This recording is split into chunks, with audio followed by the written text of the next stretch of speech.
Developing this morning, at least 8 people in Boulder, Colorado are burned after what officials are calling an act of terrorism. This is a picture of the suspect they now have in custody. The FBI identified him as 45-year-old Mohammed Sabri Saliman.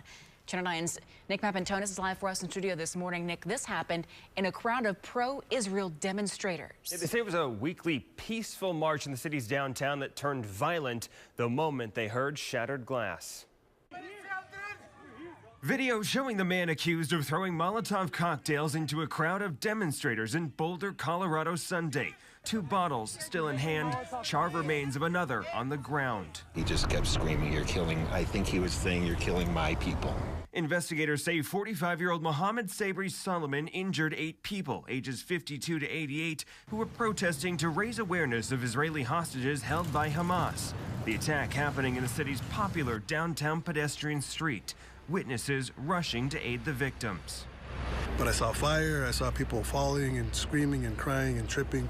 Prosecutors say Solomon could face terrorism charges. They are working hand in hand to ensure that we secure all the evidence, all the information, and all the witness statements we need to hold the attacker fully accountable.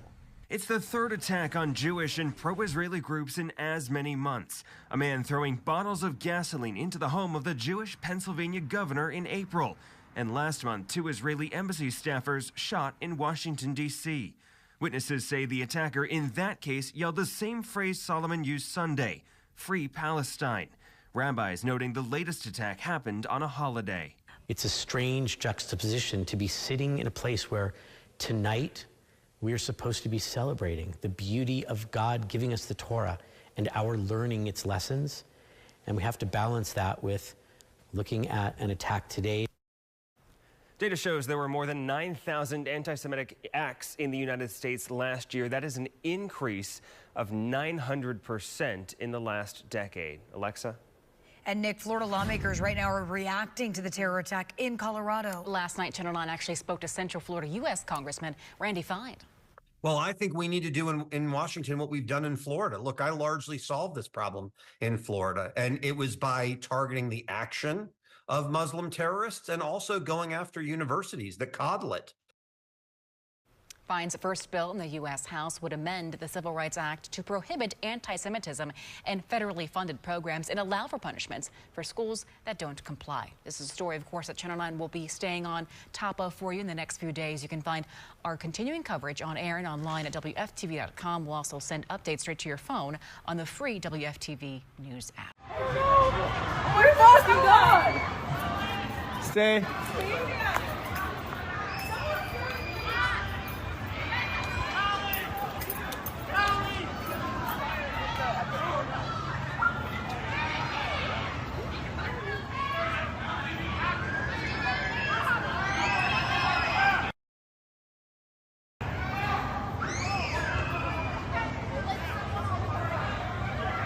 The initial callers indicated that there was a man with a weapon and that people were being set on fire. When we arrived, we encountered multiple victims that were injured with injuries consistent with burns and other injuries. A suspect was pointed out to our officers on the scene. Our officers immediately encountered that suspect who was taken into custody without incident.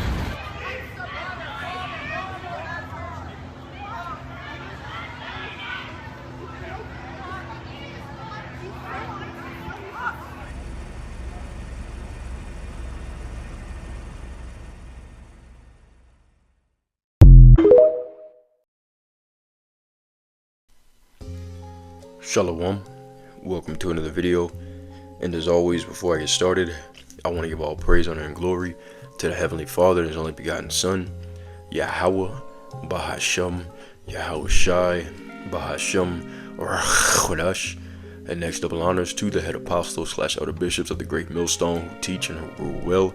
Peace, blessings, and safety to all you sincere Akim. Keep pushing, keep believing, and keep the faith, regardless of what the people hear or whether they forbear. So this is going to be a reaction to the clip that I put in the introduction of this video. Okay, a news clip. This happened on Sunday, June the 1st. All right, there was a protest for a pro-Israeli rally okay, in Boulder, Colorado, a suburb outside of Denver, Colorado. And you had a so-called Arab man that was over there setting people on fire and throwing Molotov cocktails at the ralliers, okay, and a lot of them got burnt. And of course, you know, what we do is we find these different news articles, all right, and we line it up with biblical prophecy, okay. So this is a prophetic foreshadowing of the fate of the wicked, okay, the wicked being the Edomites, which the Israelis are the top tribe, or the top duke. Okay, the children of Israel have tribes, Esau has dukes. They're the top duke of the children of Esau, okay, Amalek. All right, that's who the 1948ers are, the Israelis. So anyways, this is once again a foreshadowing of what is to come, all right, of their fate, which is going to be fire and worms. So let's go ahead and dive right into that topic. And Yahweh Rachazah, meaning Heavenly Father's will, is edifying to the elect. All right, so I'm gonna start off here in Obadiah chapter 1, which is only one chapter, but Obadiah chapter 1, I'm gonna read verses 1 and 2. All right, it says, it's entitled, Edom will be humbled, okay, because they're lifted up with pride, especially the 1948ers. All right, Esau is already known of as the most proud. How much more their top duke? All right, Obadiah 1 and 1. It says, the vision of Obadiah, thus saith Yahweh concerning Edom. We have heard a rumor from Yahweh, and an ambassador is sent among the heathen. Arise ye, and let us rise up against her in battle. Behold, I have made thee small among the heathen, thou art greatly despised. And that's what's happening, okay? What they're doing, the genocide that's going on in Palestine, the land of Israel, okay? Palestine, okay, the true biblical name is land of Canaan, is making all the nations hate Amalek, okay? He's small among the heathen and greatly despised. This same sentiment is also prophesied of, all right, in Jeremiah the 49th chapter, and it tells you what the fate will be for Esau, Edom over there in that land. All right, this is Jeremiah 49 and 13. It says, for I have sworn by myself, saith Yahweh, that Basra being the chief city of the Edomites, okay, and it's talking about spiritual Basra, which is really America, but also who owns America and who is America backing? All right, the Israelis, okay, that Basra shall become a desolation, a reproach, a waste, and a curse, and all the cities thereof shall be perpetual waste. And this is talking about America, also known as Babylon the Great. I have heard a rumor from Yahweh, and an ambassador is sent unto the heathen, saying, gather ye together, and come against her, and rise up to the battle. That's what's happening. Okay, all the nations of the world are preparing to go up against the big bad bully, which is Esau, okay, in his Western power structure. Okay, America, NATO, and the EU. All right, and then NATO and the EU are starting to separate from Babylon the Great, and what's going to be left is Babylon, okay, and the Israelis, okay, the land of Israel, those the creation state of Israel. Those are the ones who are going to be risen up against, okay, those two, America and the Israelis. It says, verse 15, same sentiment we read in Obadiah 1 and 2. For lo, I will make thee small among the heathen and despised among men. And that's happening. Okay, it says, thy terribleness hath deceived thee in the pride of thine heart, O thou that dwellest in the clefts of the rock. Okay, they're cave people. They came from the caves of the Caucasus, that holdest the height of the hill. And what does that mean? That means that you hold the top position on the earth. Though thou shouldest make thy nest as high as the eagle, I will bring thee down from thence, saith Yahweh. Also Edom shall be a desolation, and everyone that goeth by it shall be astonished, and shall hiss at all the plagues thereof.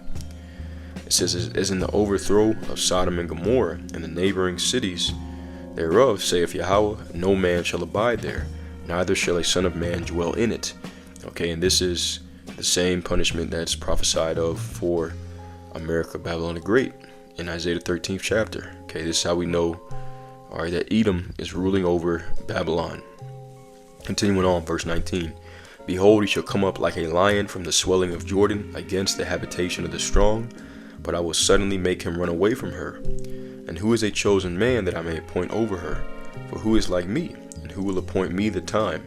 And who is that shepherd that will stand before me? Here's the point in verse 20. Therefore hear the counsel of Yahweh, that he have taken against Edom. This is his plans to destroy Esau, Edom.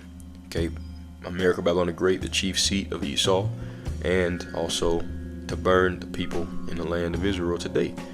All right, once again, that's why this is a prophetic foreshadowing. It says, and his purpose is that he have purposed against the inhabitants of Teman. Okay, which is what? To burn them as in Sodom and Gomorrah, like we read a couple verses up. Surely the least of flock shall draw them out. Surely he shall make their habitations desolate with them. And the least of the flock of the Edomites is going into the 1948ers.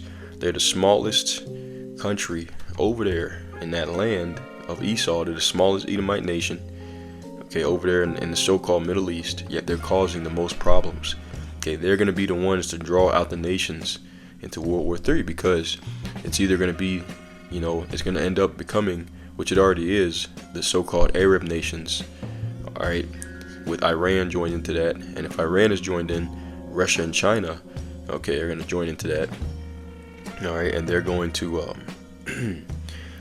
attack the land of Israel, okay, and when they do that, what's going to happen? The United States is going to jump in, and there you go. That's World War III right there, okay.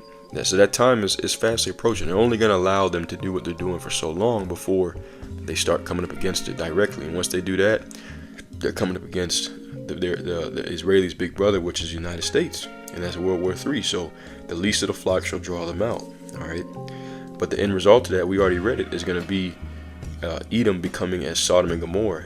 Okay, both the creation state of Israel and America, Babylon the Great. But America, Babylon the Great is never going to recover. All right. Let's get Psalms chapter 11, okay, to sum it up. Psalms 11, verses 5 and 6.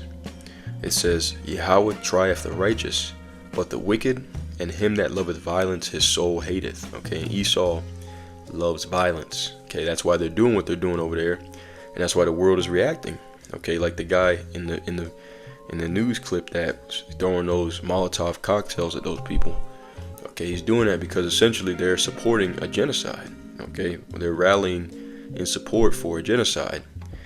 All right, so they love violence. Okay, just like their Edomite cousins over here in America. All right, it says, verse 6, well, here's the result of that. It says, upon the wicked, okay, the Edomites, shall he rain snares, fire and brimstone, and an horrible tempest. This shall be the portion of their cup. All right, so this is once again a foreshadowing of what Yahweh Bashmi Al-Shai is going to do. All right, unto Esau. He's going to burn them in the fire. Okay, that is the curse of his judgment. Okay, and they are the people of his curse to judgment, pursuing to Isaiah 34 and 5. All right, let's also get Psalms 21 and verse 9. Okay, it says, thou shalt make them as a fiery oven in the time of thine anger. Yahweh shall swallow them up in his wrath, and the fire shall devour them. So that's their judgment. Okay, even though right now they're at the top of the nations, okay, their judgment shall be to perish forever. All right, let's go ahead and get that right quick, and that'll be it. Okay, Numbers 24 and verse 20, and we'll read this one in the New Living Translation. All right, it says, then Balaam looked over toward the people of Amalek. All right, being that's the 1948ers today, and delivered this message. Amalek was the greatest of the nations. They're the most powerful. They own everything. Okay, they got the money, the wealth. They're a small percentage of people on earth, but they have a good chunk of the earth's wealth. Okay, it says Amalek was the greatest of the nations, but its destiny is destruction. All right, how is that going to happen? By nuclear fire. So this is, okay, him setting people on fire is a prophetic foreshadowing of what the judgment is of Yahweh Bashmi Al-Shai against Esau and against Amalek. All right, and they're the same people, but Amalek being the top duke of Edom. Okay, the Israelis. So that's pretty much it for the video. Okay, this just wanted to report on this news article, and then of course bring you some prophecy. All right, of what's getting ready to happen. All right, which is America, Babylon the Great, and the creation state of Israel being burnt in nuclear fire. This is a foreshadowing of that. All right, so with that being said, Yahweh righteous, I was edifying. As always, I'm gonna give all praise, honor, and glory to Yahweh, Bahashem, Yahushai, Bahashem, Rachodesh. And until next time, Shalom, and abide the ball.